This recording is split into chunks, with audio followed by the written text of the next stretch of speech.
Let's go. Well, welcome everyone back to Say What, a place where you ask and we answer questions about God, the Bible, and the Christian faith. My name's Tim, and as always, I'm joined by my friends Aaron and Aaron. Hey. So, the law firm. Yeah, let's go. So we are in the thick of kind of our work through a message series that our church at Mount Carmel Christian Church is doing called Let's Talk About It. I keep saying we're kind of the bridge between Sundays, but we're kind of more or less continuing the discussion from Sunday in a more, full sense in one regard, maybe touching on aspects of the conversation that time didn't permit for on Sunday, and just mainly continuing the conversation. So this past Sunday, I actually had the opportunity to do the message online. You can watch it if you want. It's good. You should Pump it up a little bit, Tim. What was that? Come on, man. You gotta be a little more excited about this. Yeah. But yeah, so we talked about the whole notion of going green. I borrowed a phrase in my message that tons of people have borrowed. I don't even know who to attribute it to anymore, but this whole notion of creation care. So just this idea of being aware of and caring for the world that we live in, on the basis that God created it and that we were entrusted with it, really, which are concepts that, the creation part of it, due to the fact that everything has to be a polarizing issue, and apparently we're not allowed to have anything actually jive together or have any gray area. Creation, for some reason, can be controversial for some people. It isn't really for me, just putting all my chips on the table, but I get that. And then from the other vantage point, this whole notion that we are entrusted with and called to be stewards of this world that we live in, as part of an act of faithfulness to God, might be something that if you're a person of faith, you haven't thought of before. Maybe if you're not a person of faith, and you're already a going green kind of person, maybe you have a view of people in the church that's kind of like, these folks, they don't seem to be all that interested in being environmentally conscious. And, in my limited time on Sunday, I tried to argue that maybe we should be, but not necessarily on the basis of some political persuasion or some social group, but because we recognize that God entrusted this stuff to us. So that's what we did. That's my very short version, 2 minutes of my message. You can watch the whole thing if you want, or you can just take my word for it right there if you don't want to.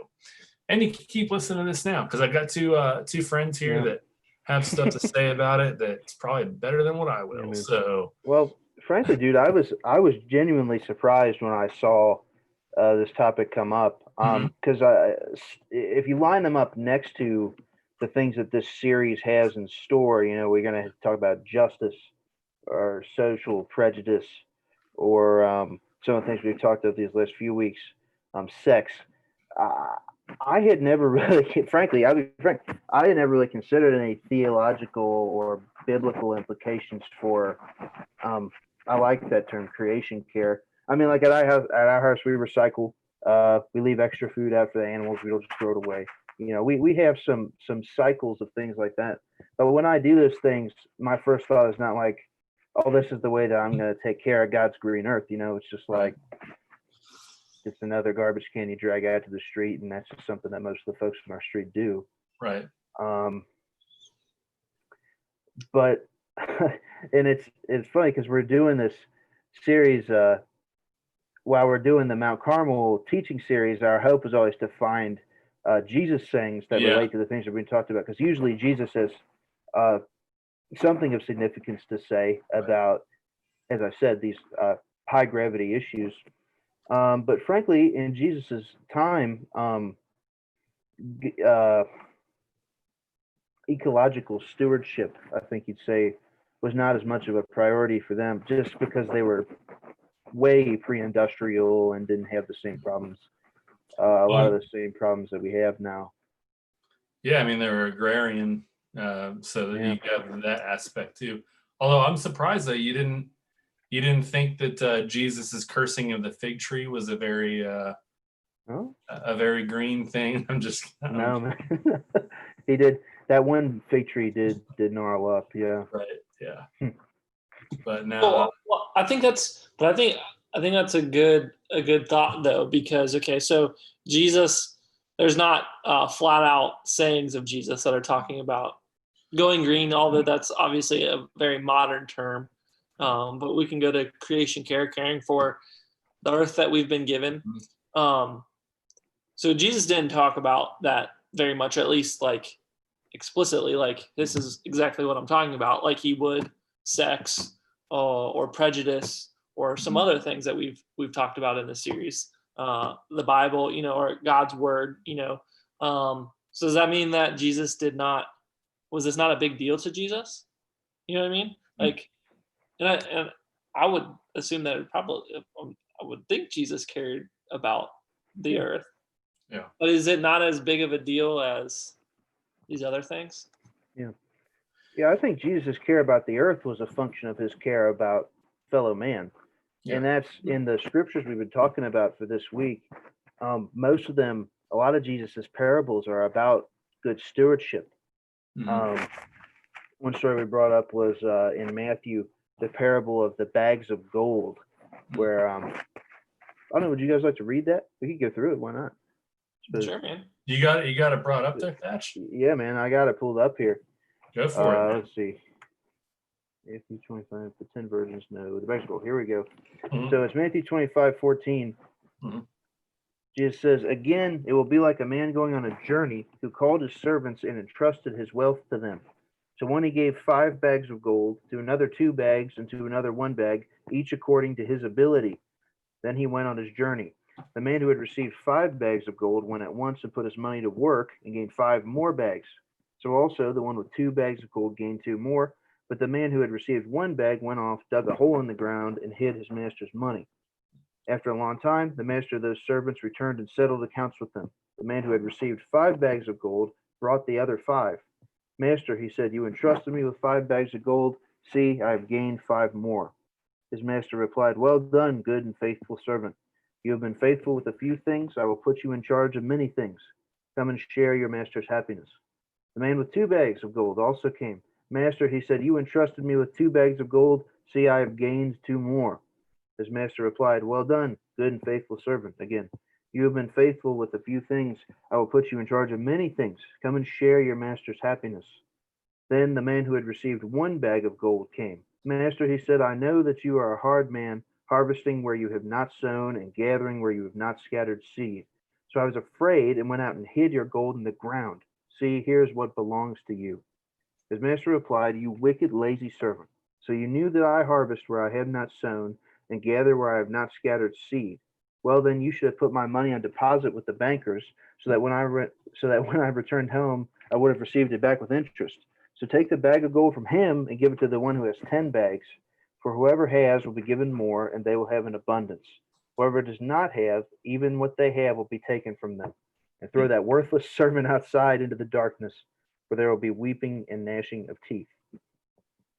So that's not explicitly about uh, creation care, Right. but it certainly implies a lot about how God expects us to be stewards of the resources that we have. What are you guys' thoughts about that? What was that? What do you guys think about that? Yeah, well, I mean, the parable itself is interesting. So you're reading there from the NIV there, right? Yes. Yeah. So a lot of translations will use talents. When you get into some of the Greek, the connotation is that this is a large sum of money, which is an interesting thing because um, these slaves or servants are entrusted with some property belonging to this master, and it's not just some little trinkets. They've been given an exorbitant sum of treasure to care for, which is interesting because that whole like closure to each element. You've been entrusted with a few things. I'm going to give you, responsibility with more, is also an interesting thing when you consider the sums. And so remembering that this is a parable, and that there's some outrageousness to the story. There's a little. It's an interesting thing because the thing that, and I mentioned this offline before we jumped on here, the interesting thing with the extraordinary nature of what's being said in this story is we often look at the things around us as if we're not entrusted with much. We minimize everything that we come in contact with, down to whether or not it's our possession. And even in thinking in those terms, we minimize just how much we have, at least if you're sitting in our seats as citizens of the United States. And but the reality is you see in this parable, these folks have been entrusted with a great deal of stuff. And the truth is if we think long and hard about it, we've been entrusted with quite a bit too.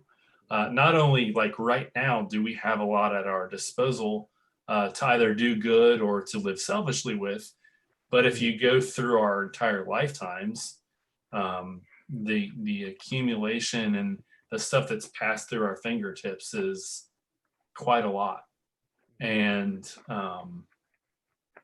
I think that's pretty astounding to consider, especially with this subject matter. So that's one of the things that comes to mind for me when I consider that parable. Mm-hmm. And I think this is going back to, the Old Testament. We've kind of talked about this in previous weeks, and this is taking into account that you believe the Bible and the creation story, but it like really all starts there when we talk about care for and stewardship of creation, right? And God creating the world and everything in it, and God creating man. And it very much says in the beginning of Genesis that God created man to be the caretakers, to be the stewards of creation. And obviously, just like most things and most of these other topics we've talked about through time, we begin to mess that up a little bit. But that doesn't take away, even though that we probably haven't taken care of creation as best we could have. And if we were able to redo some things, I'm sure we would do some things different. But even though we are far removed from the time of Genesis, it doesn't mean that our call to be stewards and caretakers over what we have been given. I think your point, Tim, of sometimes we minimize what we've been given and we think it's not that much, but really it is. And our call is still the same, to be good stewards and caretakers over God's creation. Yeah.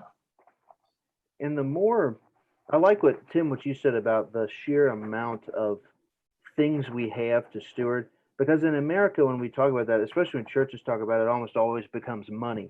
You're talking about green paper. What do you do with that? Because that's a symbol of that's power in our culture, is how much cash liquid do you have to offer. So like, I'm looking around my bedroom here, man. There's nothing here in this room that is so synthetic that it doesn't owe something in some degree to the earth that we live on. It's like, so when you think about how are you going to be a caretaker of the earth, and you say, well, we're going to save the rainforest. I mean, part of consumerism is that a little bit of the rainforest is made manifest here in my room. Right. And as tragic as that is, the responsibility for me becomes, well, how do I make good use of that? How do I reach out to people with these things? Yeah. How do I build connections and expand the kingdom with these resources that I have? I mean, that becomes the heart of it, and I'm not always good at that. Yeah, and I think one of the things that and I kind of alluded to this in my sermon on Sunday. But I didn't want to open up a can of worms with a 20-minute message that I couldn't nuance a little bit more. But what I was referencing, though, in the message was that the issue of climate change, for instance, is a debated. I don't know how debated it actually is. It becomes a politicized. Yes, that's what I'm getting at. It's been politicized to the point where there's actually a group called Biologos that's they're a theistic evolutionary kind of think tank kind of thing. I don't know if they're a think tank or not, but they exist out in the interwebs. And I can remember stumbling on something from them one time that just merely mentioned the fact that on the issue of climate change, your position on it tends to only ever align with which political side of the aisle you're on, not your religious views, not your social views, this or that. And one of the things that's astounding to me, and this is where I guess I'd get controversial, I didn't want to open up a can of worms in the message without nuancing this, is, let me preface this by I'm not a scientist that works in geology or any other field that can pull up the data and prove this or that. I'm coming at this from a theological standpoint, and the scriptural witness says the following: that God created everything, and that he created people and put us kind of in charge of stuff. And in our sin, we not only broke our ability to operate as God designed us to, but scripture says in both the Old and New Testaments that our people's sinfulness did damage to the world. And so from a purely theological standpoint, and considering the nature of sin and the nature of people and our effect on the world, I do have a bit of a hard time understanding why maybe some of us that would be in a more traditional Christian frame of mind wouldn't at least be able to understand the nuance that my sinfulness, my greed, my misuse or overuse of what's around me would have a negative impact on the climate. And again, I'm not coming from that from a scientific standpoint. I'm saying that we do damage in this world, and in the same way that sin damages us, and the same way that sin damages other people. And the damage that we do to the world around us also creates a negative impact for the people around us, both in the present and future generations. And so for me, even if I don't want to make this a save the rainforest issue, if I want to make this a love others issue, which is, I think, the issue God would like to make of it, sending Jesus, then I have to consider that the negative repercussions of what I do to the world around me ends up having negative repercussions for the people that live in it and the people that will live in it later on. And that, again, that's not a political viewpoint. That's not even a scientifically founded viewpoint. That, to me, is a biblical worldview point. And I wish maybe that Christians would turn off whatever news channel that they're watching, and maybe forget what the R's and the D's out there have to say on the matter, and instead consider maybe what Scripture says on the matter, and then act accordingly. And I would say that to any facet or any issue we're talking about. But so if that's controversial, I'm not going to apologize for it. But I do understand that it is one of those hotly debated things. And I guess I'm just maybe encouraging people to think outside of the polarizing boxes for a brief moment and think about it through a biblical lens, and it might change your mind a bit. Sorry for the rant. Yeah, no, man, that's fine. There's some good energy there, man. But I think the first thing that comes to mind when I hear what you just said, man, Mhm. which I find compelling.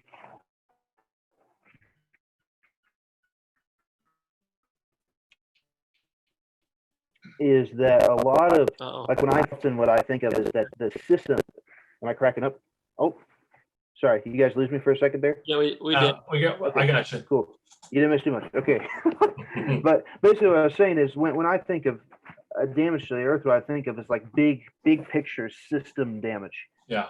Like when I think about what I can do as a person who cares about creation, it often feels overwhelming.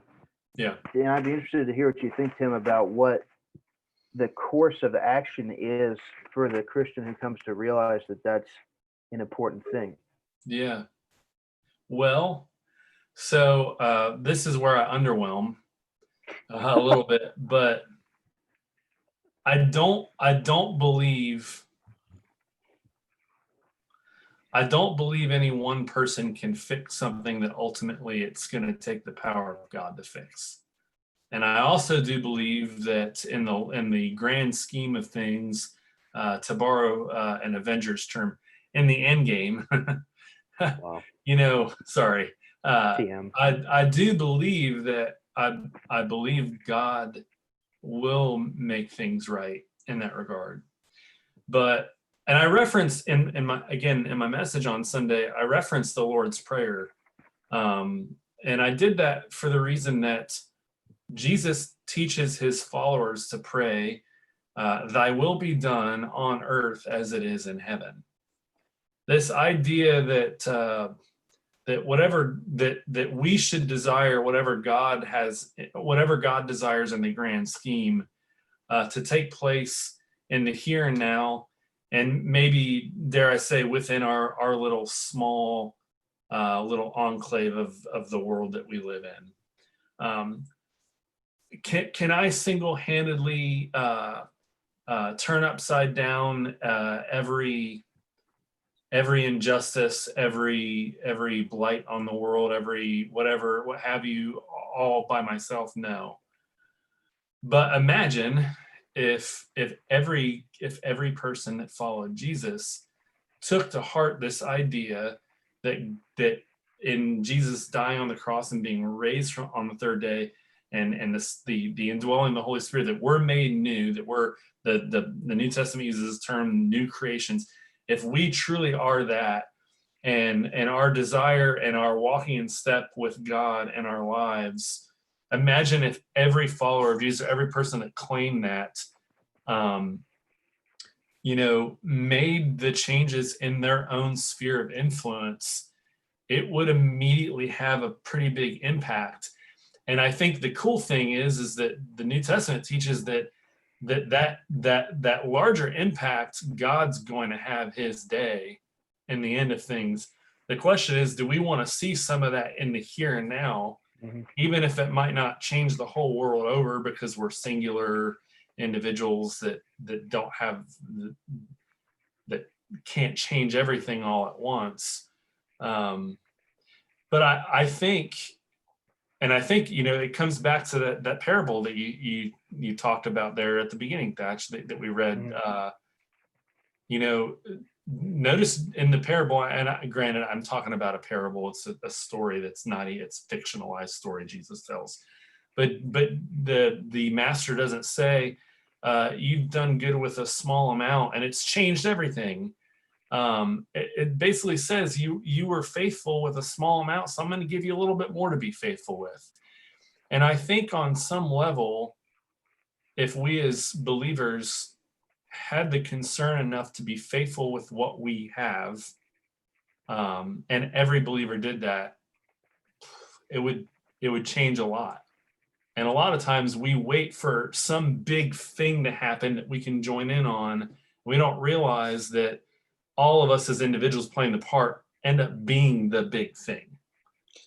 Yeah, as we were talking about this, I was having that kind of same that same thought that you had, Thatch. Like, okay, what are we gonna do? Because it feels so overwhelming, right?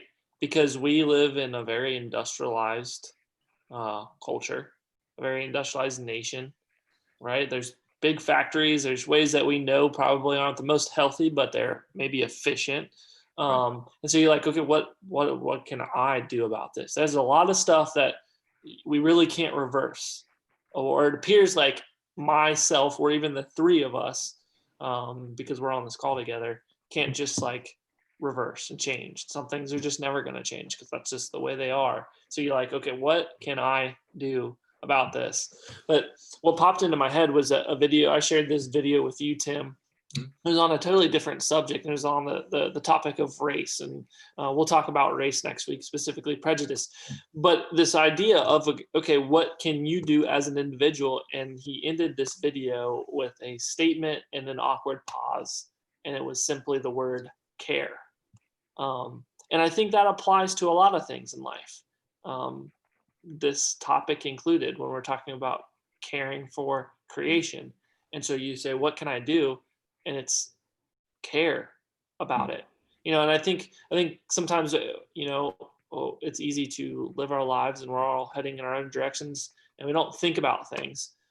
But I think it's important when we care about it, we at least think about, okay, what can I do in my own personal life that maybe would better care for the things that I've been given, better care for the world around me, better care for the nature around me.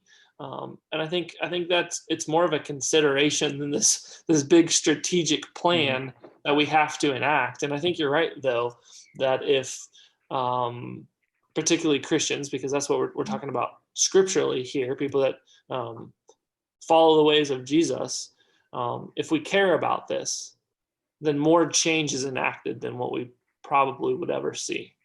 Yeah. You know what I mean? So.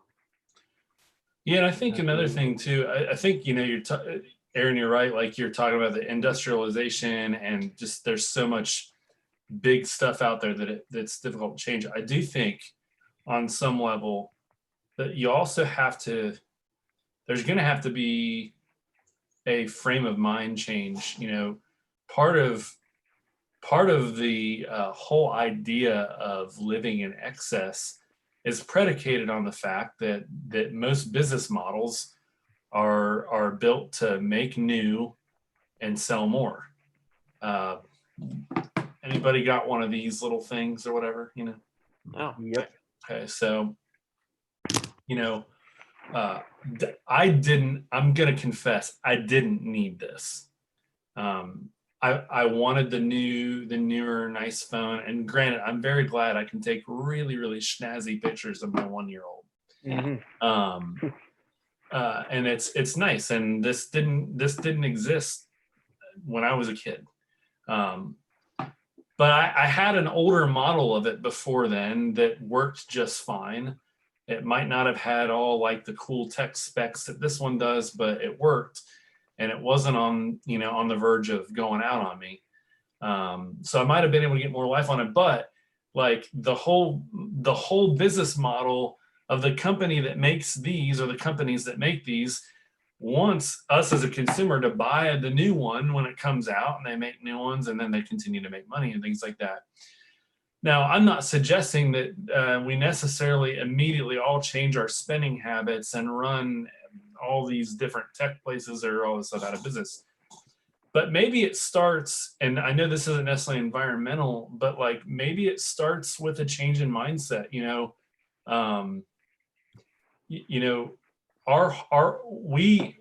We may not be selling something, but like all of us like have this sense that we've got to change every world problem like all at once, and we're hyper aware of all of the world problems because we're hyper connected all the time, and we don't often sit and think, well, like, what can one lunch conversation change for a person? What can spending dedicated time with 3 people on a regular basis do? What maybe can what if I eat just a little bit less so that others might be able to have more? Or, what if I only use, like one of the toilet paper instead of like 5? I'm kidding. That's a little too crass. But like, and I don't know if I'm going to sit and think about that the next time I use the bathroom, but I'm just saying, You like, are. I probably will now, but Mhm. I'm just saying, like, we don't often think about change happening in the small scale. And I think this is because, like, we as a culture think that success means big all the time. And maybe success isn't about big and getting more and having more all the time. Maybe we as Christians, maybe the starting place isn't necessarily the cause we elect to join, or whatever, but maybe it's a reframing of what actual success is, and make that more in alignment with like with God's victory, and not like Yeah. our own like kind of corporate culture. Yeah, man. And I think that would go a long way. And I think that, you know, I don't have all the answers because I think that's going to be different for every person too, based on their circumstances and things. But um, sometimes I think trying to give people every practical reason that they should do this or that, or practical thing they should do, isn't really all that helpful. Mhm. Maybe instead we just sit back and say, okay, well, here's the idea that Jesus teaches, that Genesis teaches, that Paul teaches in Romans, that we see at the end of the book of Revelation, whatever it is. And then we just say, okay, well, how does that intersect with where I'm at right now? Yeah. And I think if we as Christians took those kinds of questions seriously, there'd be a whole slew of different things that would change that we might not have even thought of. So, yeah. Yeah, man. Yeah.